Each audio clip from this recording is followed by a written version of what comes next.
Vulnerabilities, my dear priest, are exploitable weaknesses.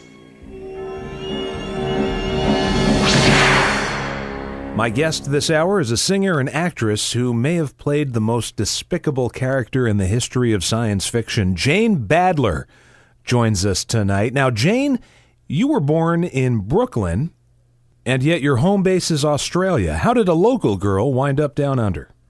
Well, I went via many places before I ended up here, but I ended up, firstly, the last place before I came here was L.A., and I was cast in Mission Impossible, the series, and it was shooting in Australia for two years.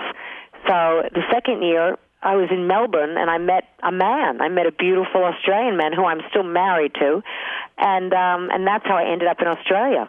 Well, how many years have you been married? 22. Well, I guess it's working. It was worth it. And we have two beautiful sons, and it's been great. I've been very lucky.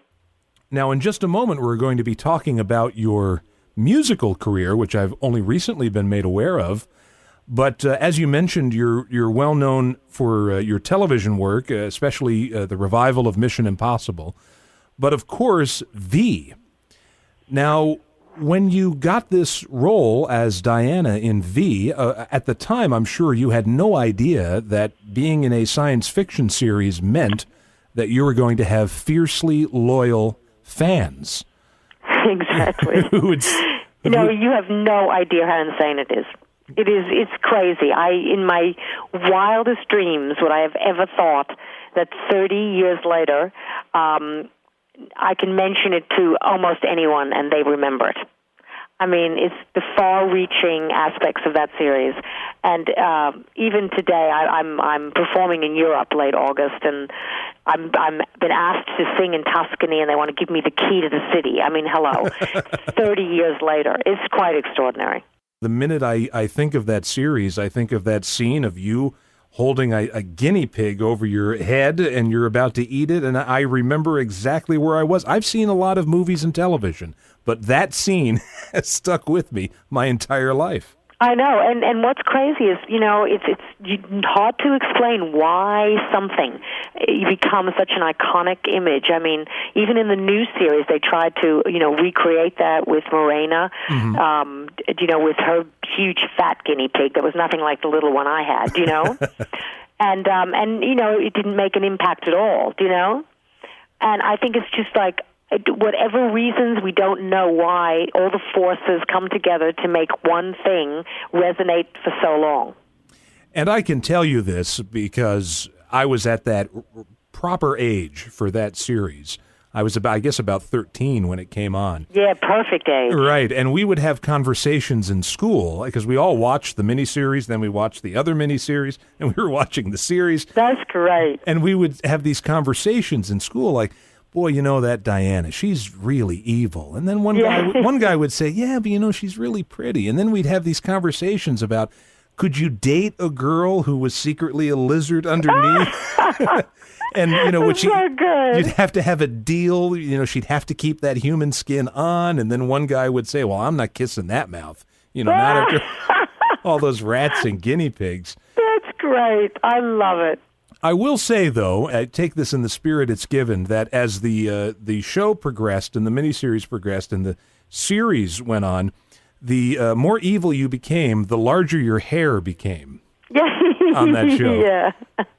There seemed to be some sort of... I mean, it did become very much like a, sort of Dallas or, an outer space. Do you know what I mean? Right. I mean, it was kind of like, it became so ridiculous.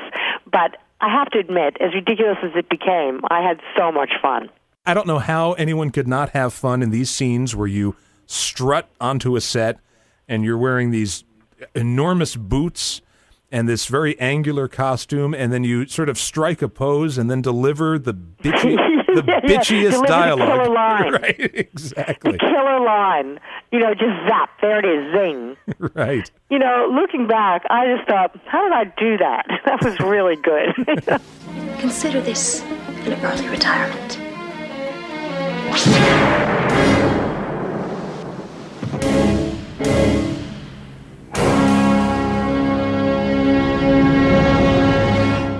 it's great stuff. You know, the original V was so popular, there were merchandise tie-ins and comic books and novels and you name it.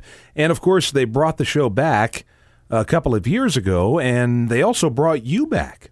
Yeah, they did. They brought me back, which was pretty insane, and not without me kind of orchestrating it. But, I really heard that it was coming back, and for some reason I just felt like I had to be on it and pretended to be in L.A. and met the producer. And when it changed hands and there was a new producer, I did it again, pretended to be in L.A. and met the new producer. And that kind of got them all thinking, and they created this character, Diana, but weirdly enough, I wasn't a shoo-in. I had to audition, and with many other people. Let me just say this. That's ridiculous. I know. On so many levels. No, it's like so ridiculous what they put me through. Right. And but then I just think about this business, and I say to my son who's thinking of acting, it's just a business that never stops, the difficulties and the obstacles. I mean, people think, you haven't made, but there's always an obstacle at every turn. But in a way, that's what keeps it so exciting, trying to figure out how to constantly reinvent yourself or keep your skills and your creativity going. So it's been amazing, but I couldn't believe I had to audition. Yes. No, it's crazy. And I remember when, they had that teaser and that you were going to be on, fans of that show were saying, well, now this thing just got real. Now we've got Diana, although it was kind of a different Diana. It was the same name, and we were always hoping that at some moment, there's a scene, I sound like such a fan here. No, I go for it. There's a scene right at the end, spoiler alert, folks, before Diana is killed, I guess, where you walk out. You mean at the very end? Right, yeah, at the very end where you're walking out, you're in this beautiful white dress, yes, and you look fantastic, and they're all gathered around, and you give this speech about, we have the human soul is so important, we have to progress as a species, and yada, yada, yada. And I kept waiting for you to turn around and say, but none of you are coming with me, and start shooting everybody. That's what I was hoping was going to happen. Yeah, and guess what? That's what they should have done. Yes. And, I had such a difficult time with that role. I was constantly trying to straddle between what they wanted of me, which was kind of the good, fair person, and giving a little bit of an eye so that people would think, but is she good? Do you know what I mean? Right. And I kept thinking to myself, don't they know what the audience wants? They want me to be evil. They want me to pretend to be good and to break out and fight my daughter, the only one who had any power that could actually come up against her. Because without it, there's no story. No one, she had too much power. Right. So it was very hard for me because every week I'd get the script hoping. And you know what the truth is? The truth is that they were going to do that, and they were supposed to do 13 episodes, and right away 3 of those episodes were taken off. They were shortened. Right. So they had to just immediately come up with something, and that's where they came up with killing me, when I think they all knew that it was the end. It's a shame on so many levels, because I had heard, the rumor mill had been that the show was expensive for the network and that they weren't comfortable having science fiction on anyway, which kind of sounds like what happened to it the first time. Yeah. Yet at the same time, all of your top movies, all of the big blockbusters are all science fiction, but for some reason TV it doesn't work. They just don't know how to handle it. Well, they knew how to handle Battlestar Galactica, the repeat. Yes, you're right. And that's because they were dangerous and they were sexy and they weren't PG. And the problem with the new V, because it's a network show, it's not a cable. It wasn't a cable show. They had to keep it very safe and PG, and I think that's where it lost it. Yeah. I think they just didn't. They were fearful of really getting out there with it.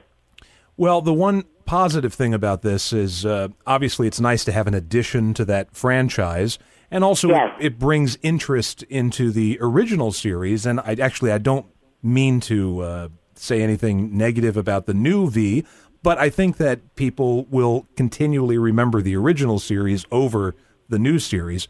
And I think you even make occasionally, not too often, I don't see you at these, but occasionally you will make convention appearances, and I would assume that the fans go crazy when they see you.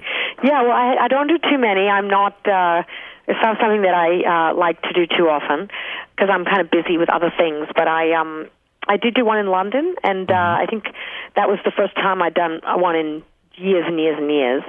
And I was surprised how well I was received. I was very popular. And then I did one in Sweden.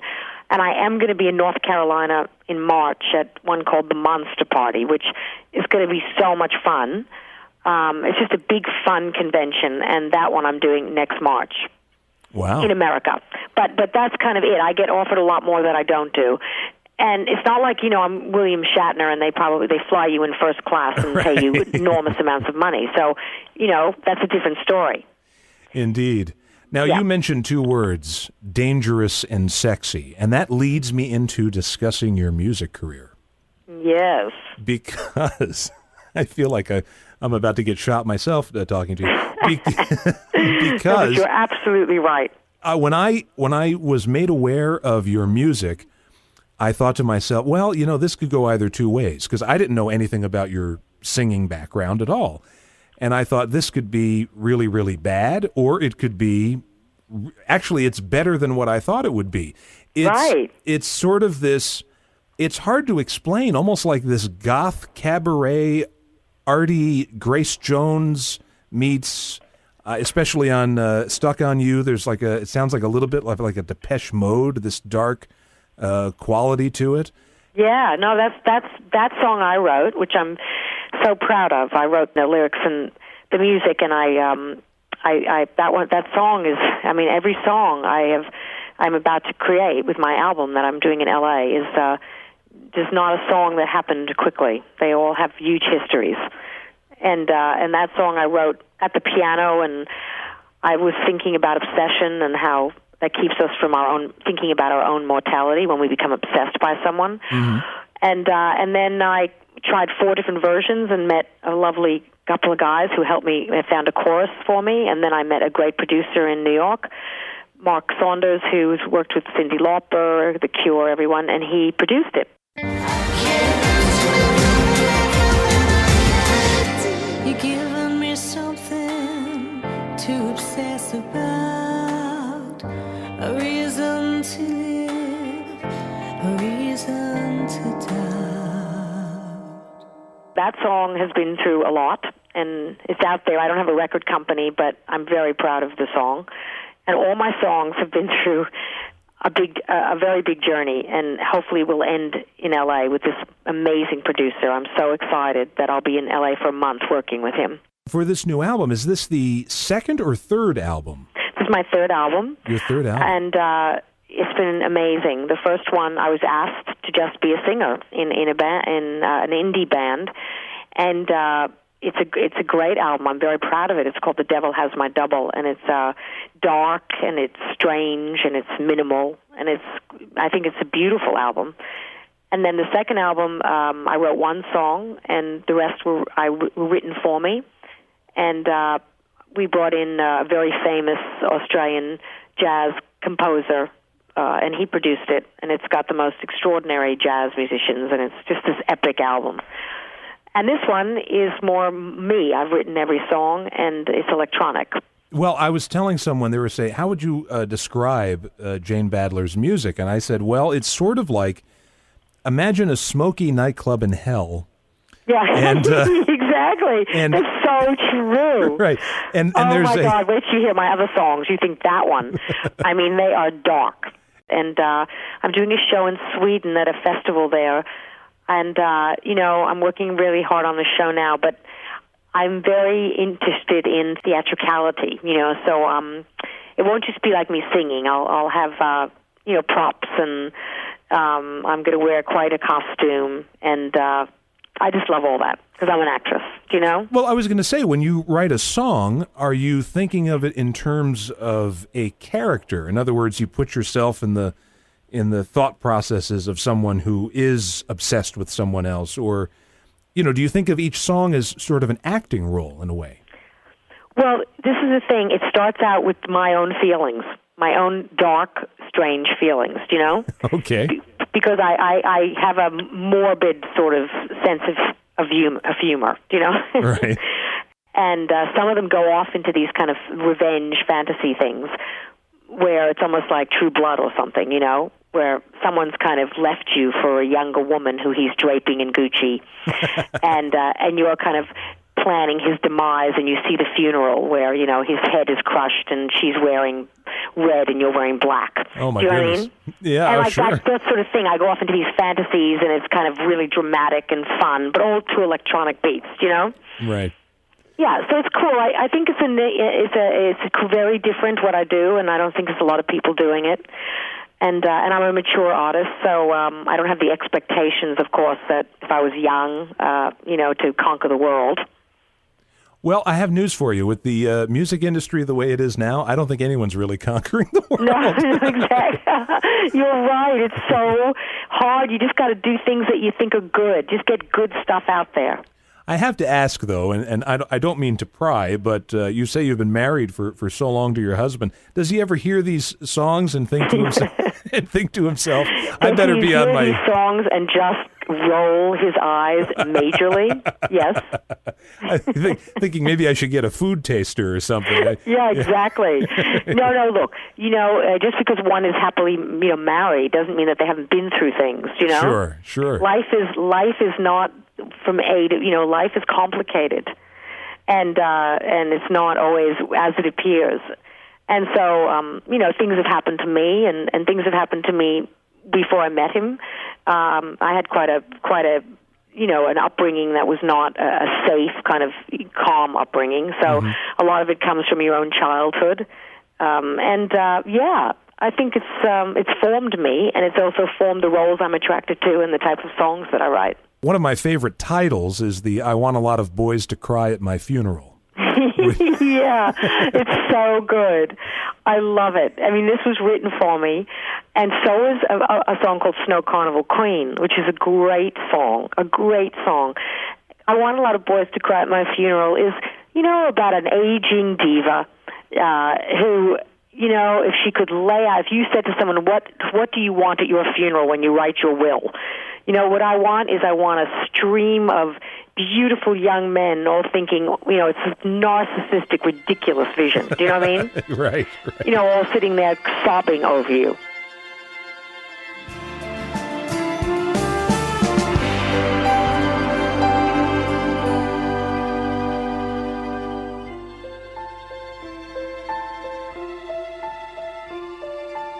That's Jane Badler with I Want a Lot of Boys at My Funeral here on That Modern Rock Show.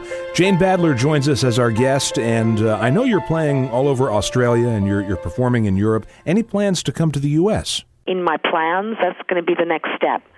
But, you know, I'm trying to hone my show, and Sweden is like the first step in really kind of freeing myself, because here in Australia people know me, and I've been a little more kind of, not uptight, but I haven't been free with what I've been doing. Mm-hmm. But I feel like when I get to Europe, I don't have to be safe, you know?